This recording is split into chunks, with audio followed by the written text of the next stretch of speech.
Hello, everyone. I am Lauren Van Hemert from Beltline to Broadway, and I am here with, I should have asked you before we went on, Lee Galbreath.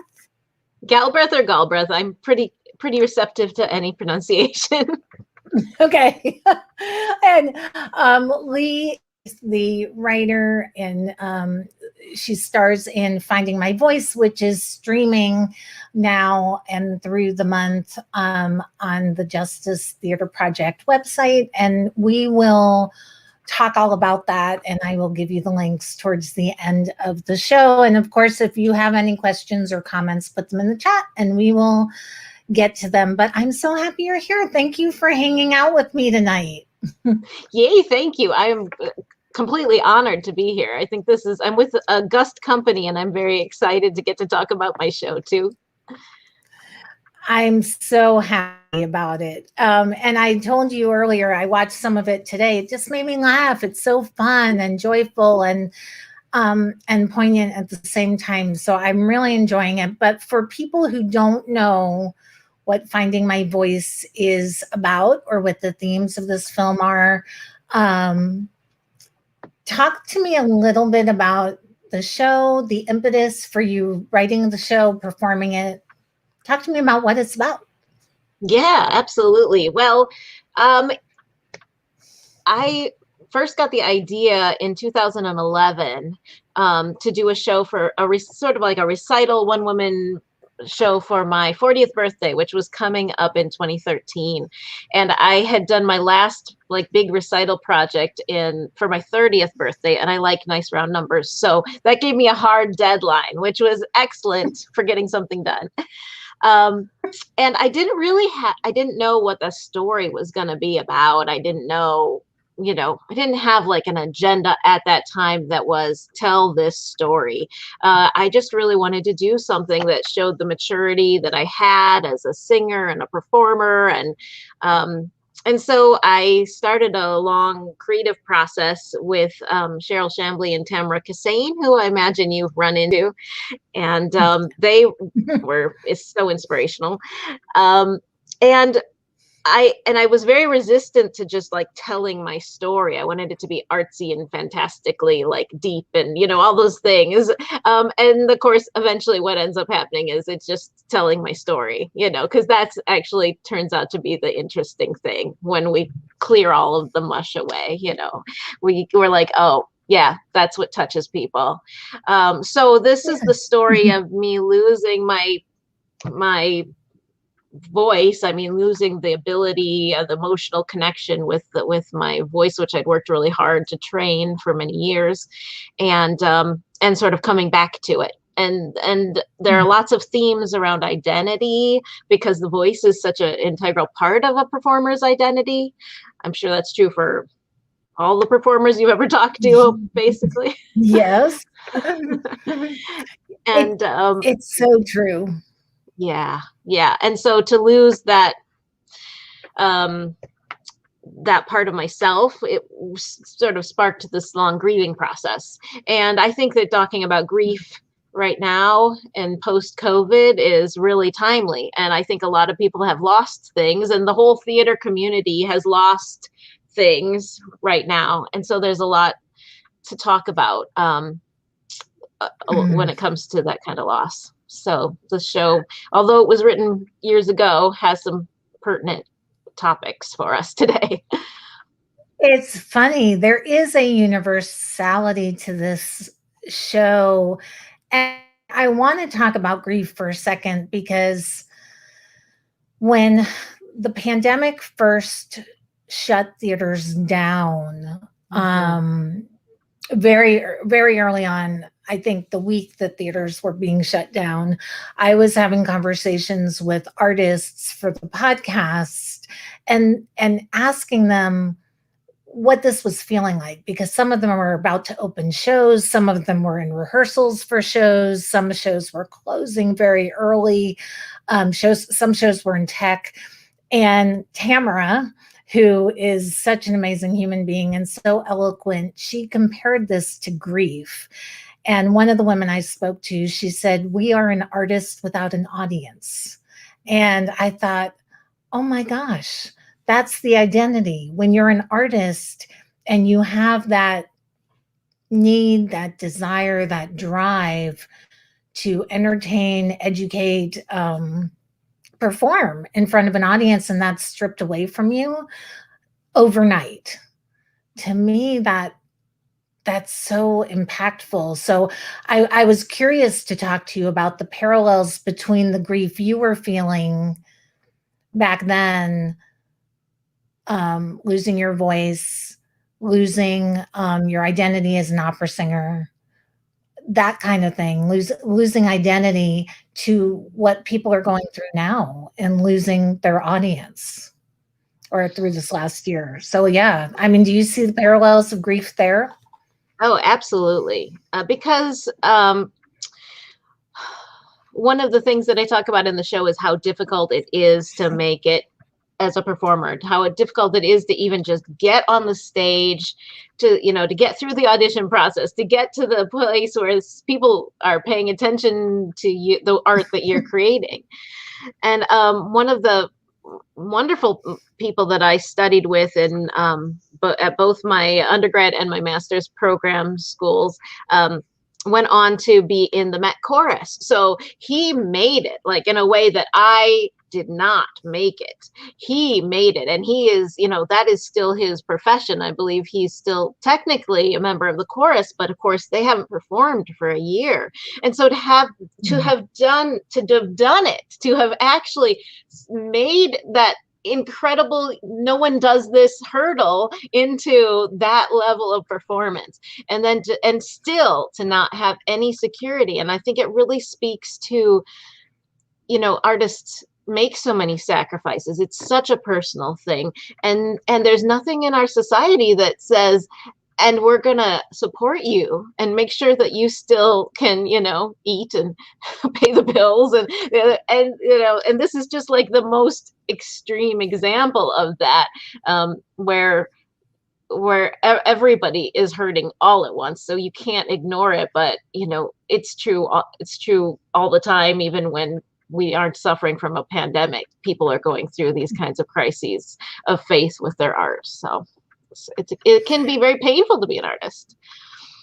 I agree, and I think too, speaking to your point about how an artist defines success or making it, I think as artists we get very caught up in the finish line, the finished piece, putting it out on stage, that opening night, and sometimes we lose sight of the creative process that got us there to begin with. And I feel like maybe COVID has given artists a chance, although they wouldn't have wished this. None of them that I've spoken to would have wished this, wish for this, but it's afforded them time to really focus on that creative process. And what I was kind of hearing in your story is that before you kind of got to that collegiate level and you were just enjoying the art, you were enjoying the singing. It wasn't until it became this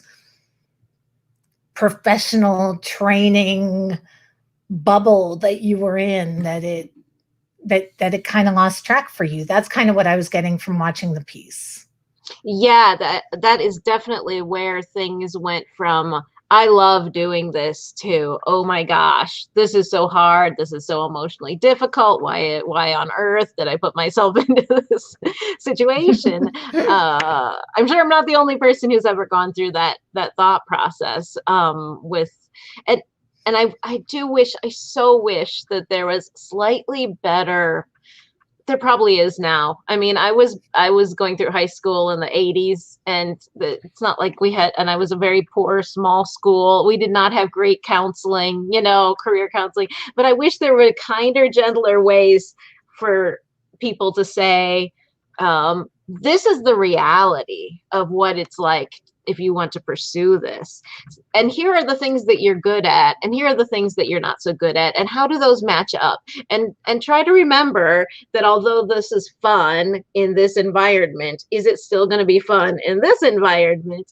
And I think it would be wonderful if, well, I'm sure that there are people out there who are doing that kind of thing, but I did not receive any of that. It was either like, you're not cut out for this and you can't do it, which just makes, you know, a young person go, I will do it.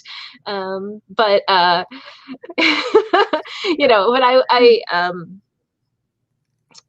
I do think that a lot of people suffer in that transition between like when you are enjoying and loving it, and then putting it into the high pressure cooker situation of competition and for, you know, roles and all the other things. Yeah. And what I think too is so often in high school, and this doesn't just go for the arts, it goes for sports, it goes even for academics. You can be at the top of your class, you can be at the top of your game athletically, you can be the star performer in your school, and then you get to the college level and everyone was at the top in their school that's with you in this environment. And that's what makes it so difficult, is that identity of being the best or being the star pupil, the star performer, the star athlete. It's not unique anymore because everybody in that collegiate environment is that. Yeah. I have two college, and yes, it's still that way. Oh, I was just gonna say, you bring up such a good point with the when you talk about what is success for an artist, because you know it's so true. Like, is success just like doing this to the best of your ability and really getting satisfaction and joy out of it? That seems like that should be success, and yet, gosh, I don't think everyone would say, no, that's not success. Right. Absolutely. And I feel like from watching the piece, and it's really funny. The piece is funny. It's laugh out loud funny. It was filmed with you on stage, so you can hear the audience laughing. Did you use humor and theater? Because I think so often we turn to art as therapy for ourselves. So did you use humor and theater in this piece as almost a catharsis for you? Or by the time you wrote this piece, you had done all the work, you were okay, and you were just now sharing it with an audience? It absolutely was. It was like a Viking funeral, you know, like I just sort of poured it out there and lit it on fire and was like, all right, everybody come and watch it burn. Yeah. So, and after that show, which was so fraught, and I mean, you're writing it, you're performing it, you're producing it, you know, you can imagine how it's overwhelming to do all of those roles.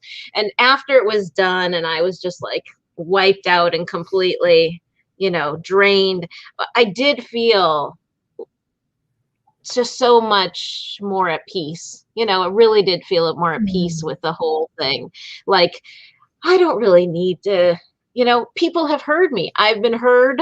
I was worried that no one was hearing me, and I've been heard, and now I am at peace. So as far as that goes, the show really did its job. It got the story out there, and in a way that I felt really, really good and really, really positive about, and that I felt touched people too. I didn't want it to just be like, look at me, look at me, look at me. I wanted it to be something where people could be like, ah, yes, I've had that experience. I know what you mean. Thank you for making me feel less alone in that. So that was a big goal. And there's so many pieces, so many nuggets of it that are so relatable that you kind of look at and you go, oh yeah, I hear you, sister.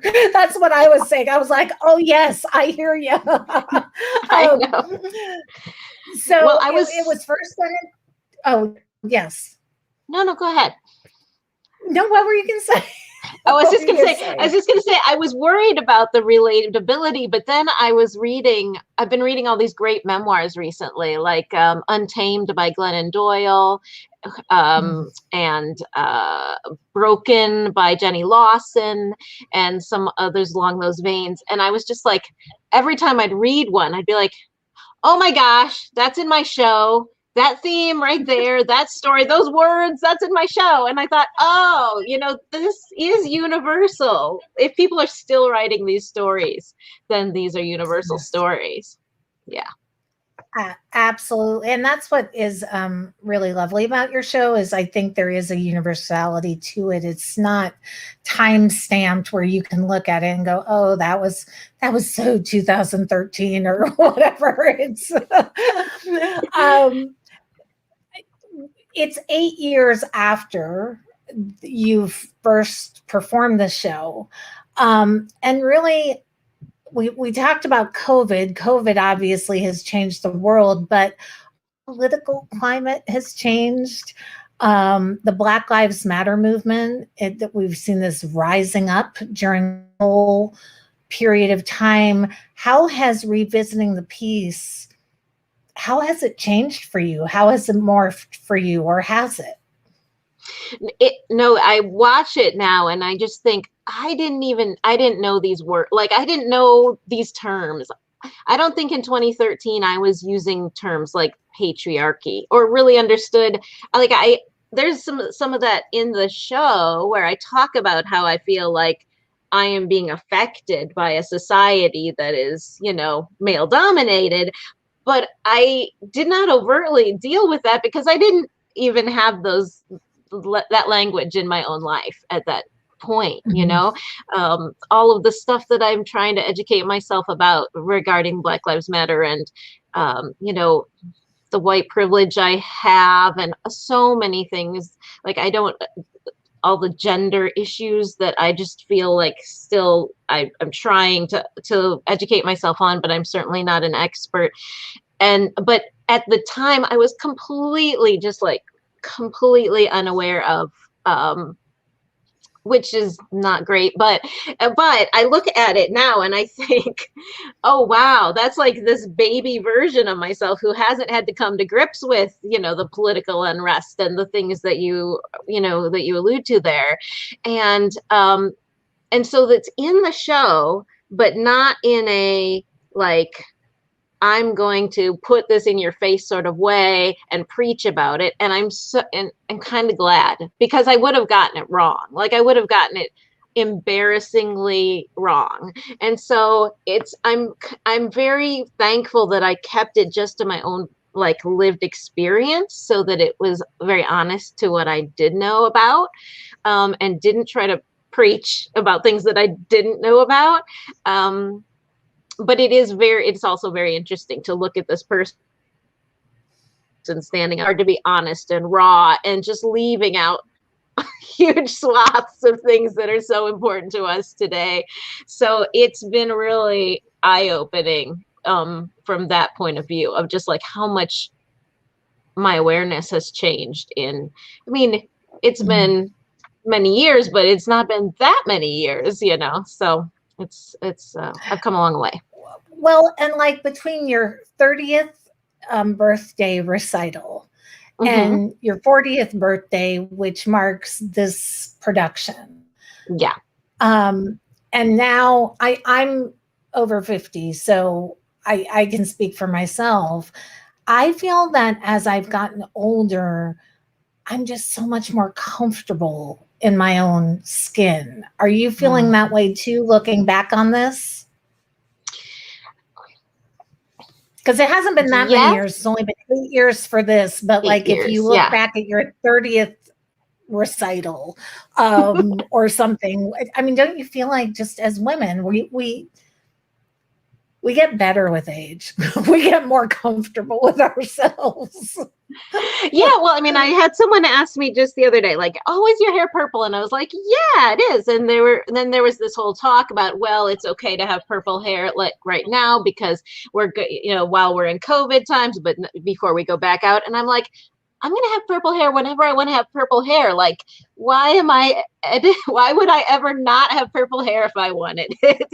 Why do I edit myself for the, it's not offensive to anybody that I have purple hair. So there are some things like that where I'm just like, yeah, I like it and I'm okay with that. And I do think that the sizeism and the body acceptance is a piece that women just struggle with, no matter, like, that's just hard and it's ongoing work. And so I continue to work on that. And as you get older, your body is changing. You don't have, I'm realizing, you don't have as much control over things as you used to. Even if you diet, even if you exercise. Right. No. The body's like, no, we've got another agenda for you altogether. We got a plan. And you're like, okay, I guess we're going that way. But that is still one of those places where we haven't really cracked that egg in society, and we haven't really gotten made big strides on changing that. There are definitely people out there doing great work towards it, but that it's one of those things that it's still okay to kind of bash people for their size, which is terrible. But that's something that I tried to address because it was very pertinent to my life, in my show. So and again, relatable to now, because we were talking before we went on camera. A lot of people, including myself, gained weight over the pandemic, and now we're going out in the world and we can't lose weight overnight. It doesn't exactly work that way. So it's really, I just find that piece of it very relatable. Yeah. The other thing I wonder about body image, body shaming, especially in the theater industry, is right now so many theaters are having conversations around equity, diversity, and inclusion, and talking about how important representation is on stage. And they're talking about that on the one hand, and then we've got, on the other hand, people have gained weight over the pandemic. So who knows when Broadway is going to be ready to come back, because contracts need to be renegotiated. In the New York Times a couple of weeks ago, there was an article basically said that there's all these complications with reopening theaters. And one of them is that people have gained weight. Actors, performers have gained weight. And I thought, gosh, we're having all these conversations around equity, diversity, inclusion. Why aren't we talking about body in that conversation? And we can't open. Yeah. So they can't open because people can't fit into costumes. That's apparently. That sounds like a crisis. That sounds, yes. That as a, yes. As my husband has a term for that. I'll tell you off camera, but yeah, not a crisis. People can go back to work. But I guess in your estimation, in your opinion as a performer, should we be adding sizeism to the conversations about equity, diversity, and inclusion? And as theaters are revamping their standards and their guidelines and their bylaws and their programming, should this be part of the conversation? Yeah, I mean, I think it should. And I think it's going to be a complicated conversation.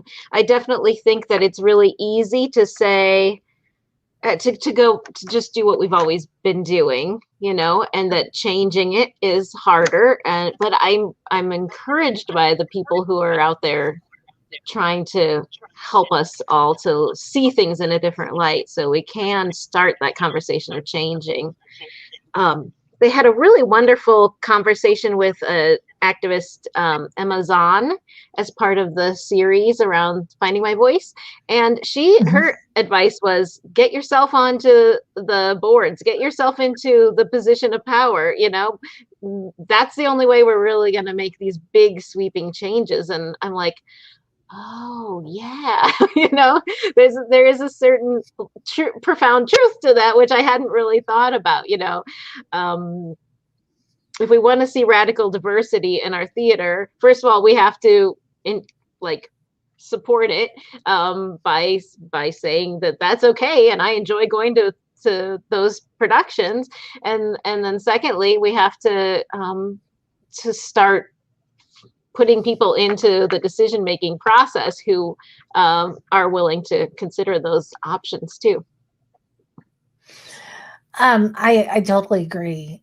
The other thing I get concerned about is a lot of performers who've come on this show and on the podcast, when we've talked about body image and fat shaming, so many of those issues for them began in performing arts programs at the collegiate level. So how do we have the conversations at that level? Because women going into those programs are being pitted against each other for size, for vocal range. I mean, and this is once you've gotten accepted into the program. So what was your experience at the college level regarding that? And how can we, should we start to begin to change that system? Because that's where so many of these problems start. It is, because that becomes like, oh, that's just the way I see the industry. You know, the way we get trained to see it in a certain way, mm-hmm. and then that we carry forward. I guess, fortunately, even though I was not a tiny person in college, I didn't end up feeling weight was not the problem, like that I was having as far as getting cast and so forth. But we did have someone who was part of sort of like in my social circle who went home one summer. She really wanted a particular role. She went home one summer, basically starved herself into a whole nother body, and came back to school, and a friend of mine was rooming with her, and we kept hearing, you know, it seemed pretty clear that she was bulimic, you know, just mm-hmm. so that she could get that role. Of course she denied it and came up with excuses and stuff, and hopefully that wasn't true, but that's a horrible thing to think that was like the standard that was set. Like I'm sure someone gave her that idea, like, if you can lose X huge number of pounds over the summer, then you'll be in consideration, and that's really an awful thing, a really awful thing to do to your students. And I'm sure no one would fess up and say, oh yes, we tell people that have eating disorders. You know, no one's ever going to say that's okay. But that is sort of the reality, because for some people, I think we're beginning to understand that there are bodies that are small and there are bodies that are not small. And that's not necessarily something that you have control over completely yourself. You know, genetics plays a huge role in it. There are different viruses that you can get that will then make your body put on fat very efficiently. Like, there's some very weird things that can control it for you. So, so I don't know how. You're right, though. It's when you have so much competition for such a limited number of opportunities, there's always going to be some excuse that is legitimate, even if it's just hiding a systemic bias toward small people, or, you know, so it's really difficult. But we should at least start trying to have conversations, you know. And please have these conversations. Yes. Opera's a place where fat people are supposed to be able to thrive too, right? Like the fat lady sings in opera. That's classically true, but it's not that, you know, there's been a whole retooling of the of opera, the genre. And there's so few actual people who actually sing opera leads at the high level in the country, that even if all of those people were allowed to have an extra whatever pounds. It still is a tiny number of the people who are performing in the world. So kind of crazy. yeah. You talk about in the show having a hard time separating your voice from your self-worth, and that when people were criticizing your voice, you felt like they were attacking you personally. So how did you learn to separate criticism as a performer or artist from feeling personally attacked? Or have you? I mean, I don't even know how you reconcile that. So I don't know. How do you separate the criticism?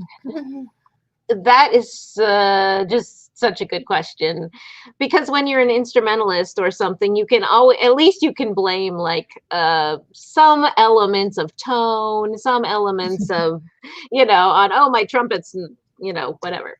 But on when you're a singer, the voice is just, it's just you. It's 100% you, no matter, whether it's great or terrible or whatever. And if you're sick, if you're stressed, it shows up in the voice. Pavarotti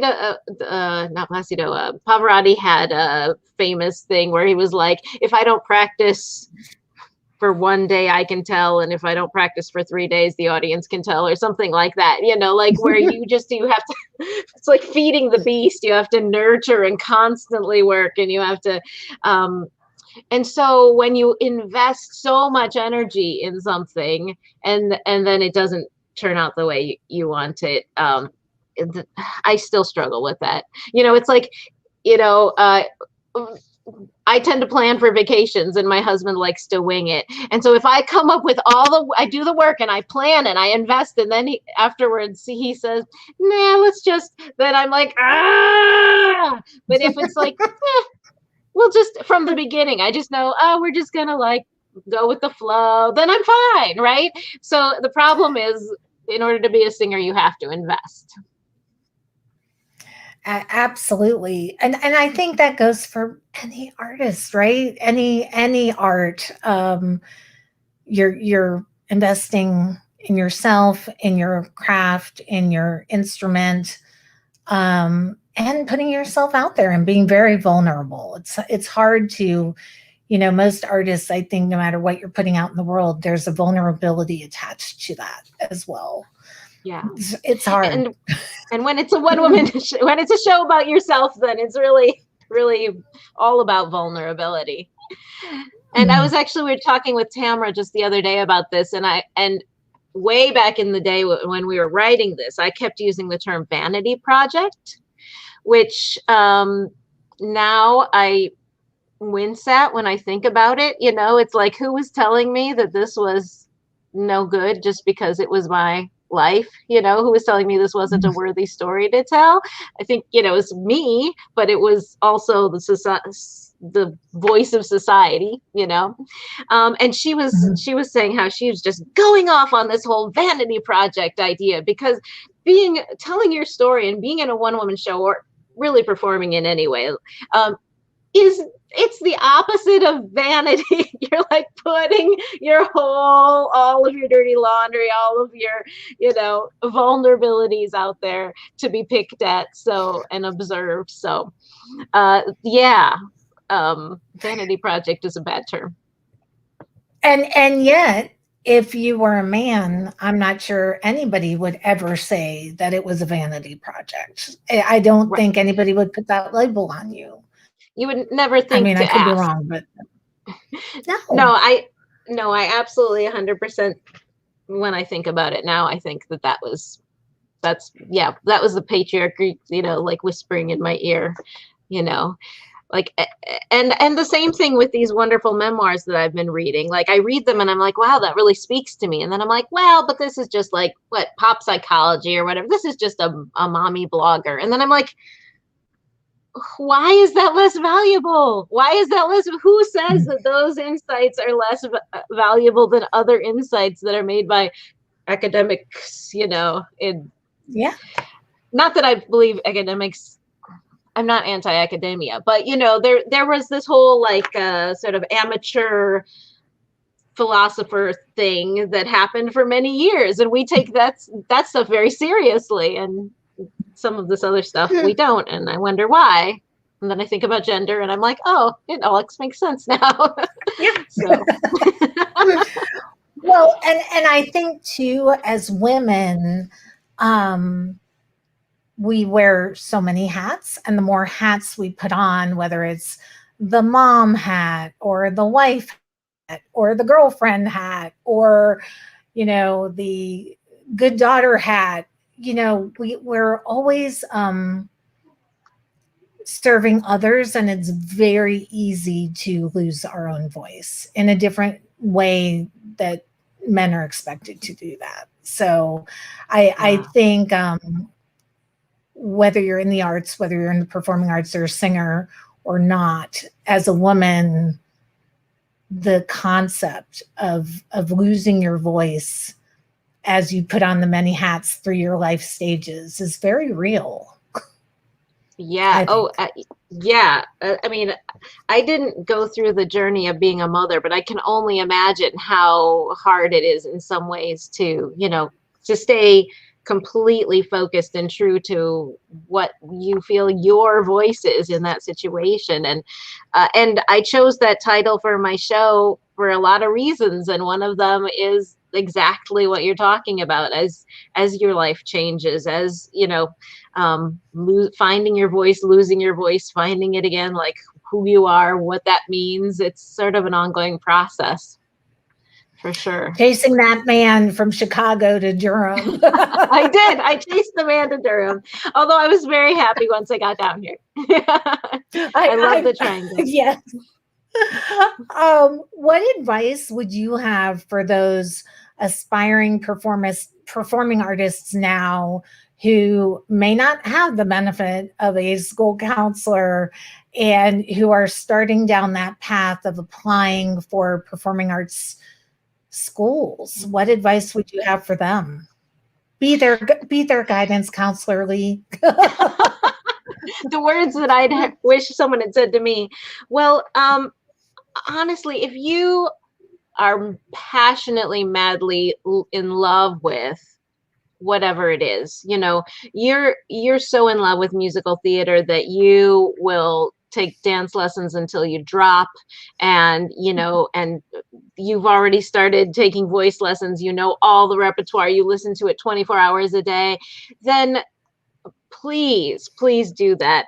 If you are that person who can sit down to a piano and play for 6 hours straight, and then please do that.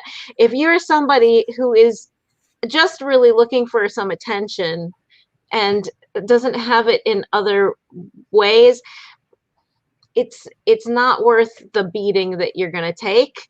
And so be realistic about the fact that it's really, really hard. You spend so much, 90% of the time is spent doing the hard part, and 10% of the time is spent doing the part that fills you up. And so if you don't get anything from the hard part, then you're just going to be exhausted and burnt out at the end of that of the 90% of the time. So yeah, just really kind of think about where your strengths lie. Are you willing to be away from your family for most of the year? Or are you willing, what are you willing to do in your future? Really think about how it's practically going to apply. And if you say, yes, I am, then this is for you. And if you look into your heart and you go, oh no, I don't want to do that, then it's probably not for you. And that's okay, because you can still have fun. But you may just not want to try to do it professionally, where it's so hard to make it. Absolutely, 100%. I totally agree with that. I think it's funny, when I was much younger, I wanted to be a journalist. I wanted to be an investigative journalist. I wanted to be the person who ran onto the plane where the hostages were to get the story. It just didn't occur to me that there was any regard for my safety risk. I was like, want to get the story. And I remember talking to um, a woman who was a professional journalist. She had made it. She was doing what I wanted to do, and I kind of said, I want to be you. And she looked at me and she's like, well, if you want a family, and you want these things in your life, then you can't have both. You've got to make a choice. And I remember going home that night going, oh, maybe I don't really want to be a journalist. Maybe I want to do something else. Because the family part of it was really important to me. So Yeah. I love that advice. I think you just have to be realistic. Doesn't mean you're not an artist. It just means that you're not going to be a professional business person. Yeah. What would you tell your college freshman self going into that program on a scholarship? What would you tell her knowing what you know now? I'm knowing what I know now, I feel like I would say that I should explore other majors. They try something else. Because once you start that music program, you kind of are stuck in it, because those classes it comes fast and furious, and you don't get to use them for anything else really. So, but at the time, I still thought it was just a matter of not having had the experience, and I hadn't had the right training yet, and all I needed was the right training, and I didn't realize some of the ways in which it was going to be so difficult. Like ear training is such a nightmare for me to this day. One of the big reasons that I'm not trying to be a professional singer. And that's unfortunate. It's really sad. But if I had gone in knowing already, like, this is just, if I knew how hard that was, that would have been a real wake-up call for me.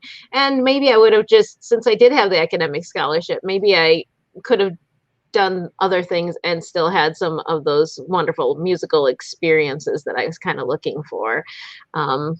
So yeah, hindsight is 2020, I guess. But that doesn't mean that I didn't have a wonderful education and make lots of friends and, all of that kind of stuff. So. And do we have another recital in story? You said you did one when you were 30. You did this show when you were 40. You're a couple of years away from joining the 50 Club. I know. Oh, I know. I feel like I really ought to think about it. But well, with COVID, obviously nobody's been performing. But when we found out that the show was going to be rebroadcast, I had to really kind of dig myself back into like that process of like, how did this come to be in the first place? And the more time you spend in that creative space, the more inspiration you get. I've already started to think, oh yeah, so I don't have any concrete plans, but you are right, 50's coming up, so you never know, never say never. And 50 is pretty fabulous. I feel a lot more confident and self-assured at 50 plus than I did when I was 40 or 30. So you'll be fine. Yeah. It'll be good. Well, for folks wanting to see the show, there's all sorts of watch parties and events planned around the shows. Starting June 13th, you can stream it anytime. But if you want to join one of the special watch or events, just go to justicetheaterproject.org, finding-my-voice. The website is at the bottom of your screen, and you can find out more about this production, more about Lee, the accidental opera singer. I think that's what it said on the website, an accidental opera singer. I think in your show you called it a reformed or rehabilitate, recovering or something. A recovering opera singer. And then, like I said, starting June 13th, you can stream it on demand. I hope everyone will watch it because it's really fun and funny and relatable. And and just interesting. And I can't wait to see what you do next. I'll be watching. I'll be I'll be watching for the next recital. Oh, well, thank you so much for that kind endorsement, and I really just enjoyed talking with you so much today. Me too. I've enjoyed this so much, and I hope everyone tune in and watch. Thank you, everyone, for watching. If you tuned in late, you can watch from the beginning the interview in its entirety, either on Facebook or YouTube. And in a couple of days, it'll be on the website with all of the links to Lee's show. Thank you so much, and I'll see everyone soon. I'll see everyone next week. There's tons of shows opening. So theater's coming back, Lee. Yay! I know. Yay. All right, everyone. Thank you and have a great rest of your week.